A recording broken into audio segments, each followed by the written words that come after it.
If you are in Adam by position, your experiential reality will be the fact that you will operate in the flesh. It doesn't matter how good of a human being you are.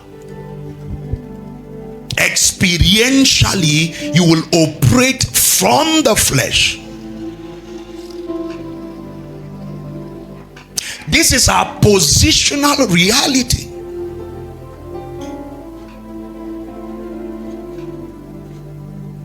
Just like there was a point in your life where you were a product of Adam. Positionally, you were in Adam. Are you with me here? Are we together? And when you were in Adam, living in the spirit was not a reality you could comprehend, because your life was in the flesh. And as such, everything about you was in accordance to the dictates of the flesh. As a matter of fact, in that state, we are told that your spirit was what? Dead. So at the new birth, there was something called a regeneration. All right? And what that means is that dead spirit of yours came alive. But before coming to Christ, positionally, you were where? In Adam. And you were a man of the flesh. You were a man of the earth. By position. And as such, your life moved in the direction of your fleshly desires, fleshly appetites. All right?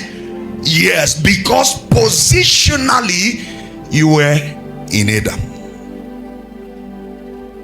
All right? Now, when you gave your heart to Christ, there was a change of position. You moved from being in Adam to being where? In Christ. You migrated from being in Adam to being in the person of the Christ, positionally. And when there is a switch in position, a switch in experience is expected. Are you following what I'm saying here? But the crux, or one of the major challenges of many Christians in our day, is that there has been a switch in position, but experientially they've not moved. Did you understand that? They've shifted from being in Adam, they are now in Christ. Positionally. And so experientially, when we are expecting a switch in experience, they are still in the same place where they were. Are you getting what I'm saying here? Huh? Another way to put in what I'm trying to bring to your notice is the fact that being in Adam and in Christ are objective realities. All right? Then being in the flesh and being in the spirit are what? Subjective realities. And what you should understand is that if you are positionally in Christ or objectively in Christ, all right, and there has not been a migration from being in the flesh to being in the spirit, your life will be somewhat of a contradiction. And what I mean by that is, you will know all of the things that are supposed to be yours in Christ. You will know them intellectually. And you can even be a master of positive confession. You will confess it from now till what? Tomorrow. But guess what? In experience, those things will be far from your reach. Because the experience is supposed to be a subjective reality, and the instrument by which it is achieved is that in the same way there was a switch positionally, there should be a switch experientially.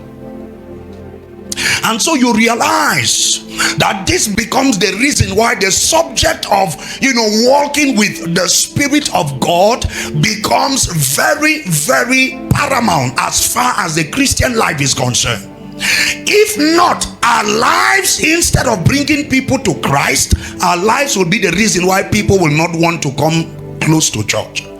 Are you with me here?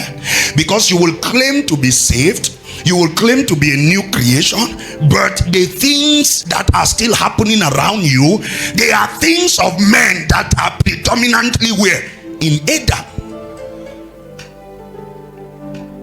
So you will hear unbelievers make statements like, if that person is going to that church, you will never find me there. And why are they so bold in making that statement?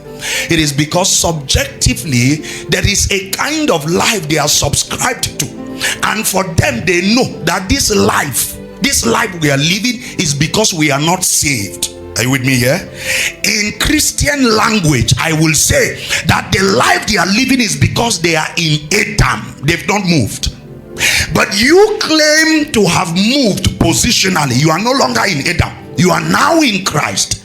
But when they come to look at your life to see what is happening, they realize that the things that you do, what is governing your life, is the same thing governing theirs. Are you with me here? So they jump into the conclusion that if this kind of person is in that thing you call church, you will never see me there.